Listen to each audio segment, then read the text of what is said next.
Hello everyone and welcome back to another Star Wars Galaxy of Heroes video. This is Arc 3 speaking, and today I want to share my tips on what to do while you're farming your Galactic Legend shards. This is something that I have just realized while doing it, and I've already started my shard farming, so I would now show you my progress so far, and I'm already 170 out of 330, so more than halfway. And I also figured that this video might be something useful for the community, as we have already a lot of videos about what to do before farming your GL and what to do after, but not so many guides on what to do in between. So I hope you guys will appreciate this video. This is all new to me, and what I'm about to share would be my own reflection and experience.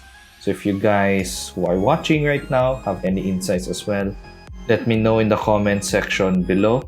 So let's get started. There are 3 tips I want to share with you guys today. So first would be farming the gear needed for your Galactic Legend. Second is don't be too hasty to unlock your Galactic Legend. And number 3 would be preparing which characters you will be needing to upgrade after your SLKR farm. So this is like roster rebalancing in some way. So the first tip I want to share with you guys is to farm the gear needed for your Galactic Legend. I know we are all excited when we are going to unlock already our first GL, but what's the use if we don't have the gear and relics to upgrade them, right? So I'm showing right now in your screens the required gear for SLKR, mostly like purple and gold gear. But the most important gear to remember here is this Kyrotech. So for SLKR, you'll be needing 700 pieces of this. And for, let's say, JMK or Lord Vader, this might be different. So just be wary on that. And the best way, I guess, to keep track on this is to use swgoh.gg or any like third-party tracker that you can find out there. There are like plenty of sources, just Google it. So just make sure you have enough to unlock the character so that you can immediately upgrade them to like Relic 7 ideally, but I'll discuss that later. So tip number 2 is don't be too hasty to unlock your first GL. Hear me out first on this one. So earlier I've mentioned I'm already 170 out of 330 shards, but I don't have the gear yet because I'm still farming them. So I'm not going to unlock him prior to that because I might be hurting myself in terms of GP matchmaking in GAC. So best that you have to be patient.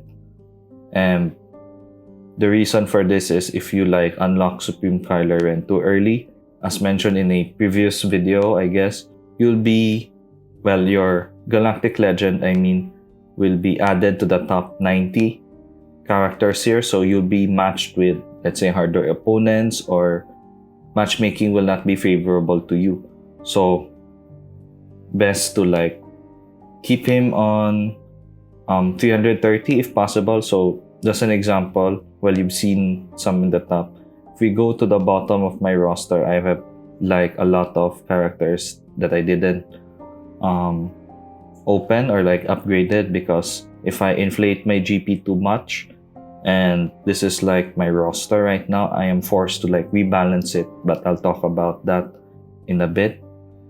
And since I don't have like the necessary resources to rebalance my roster properly, if I inflate my GP, it will be like taking away efficiency in farming key characters in the game. So this is like another reason why you wanna like hold it off first until you have the gear needed to straightly upgrade your Galactic Legend to Relic 0 or Relic 7.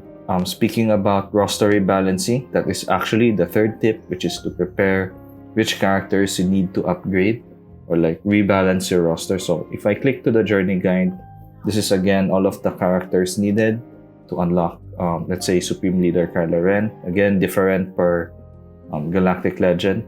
So if you notice, there are like some characters here that might not be needed or is inflating your GP. So the best way to do that is to Relic 0 your characters or like make them Relic 7, but ideally Relic 0 first until you decide which characters you want to Relic 7. So in my case, since I did my GL farm already, I'm keen to make finally Darth Vader Relic 0, my Darth Malak Relic 0, maybe Bastilashan, but mostly my Sith Empire first. And of course, if we go to my Rebels here, where are they? Here. So I'm keen to like upgrade finally Han Solo, CLS, Chewbacca, 3-pack, etc. So key characters in the game that needed like high relics, I will prioritize them first. The reason for this is that once I get matched in GAC, it will be more favorable to me on top of like already working on the mod. So this is why you want to rebalance your roster once in a while after every GL farm. I'm actually planning to like pause in a bit and improve my roster until like I can safely do another Galactic Legend farm. In that way, I will not be hurting my GAC matchmaking and at the same time having fun on the different game modes present in swgoh right now. And yeah, that is all for today's video. I hope you enjoyed it, learned something new especially, and if you like enjoyed it, please give it a thumbs up and of course subscribe to this channel if you're following it for a while. I'm now showing some of my guides, farming guides, and of course the previous video last week. And to all of you Star Wars Galaxy of Heroes gamers out there, may the Force be with you and have a great day. Bye-bye.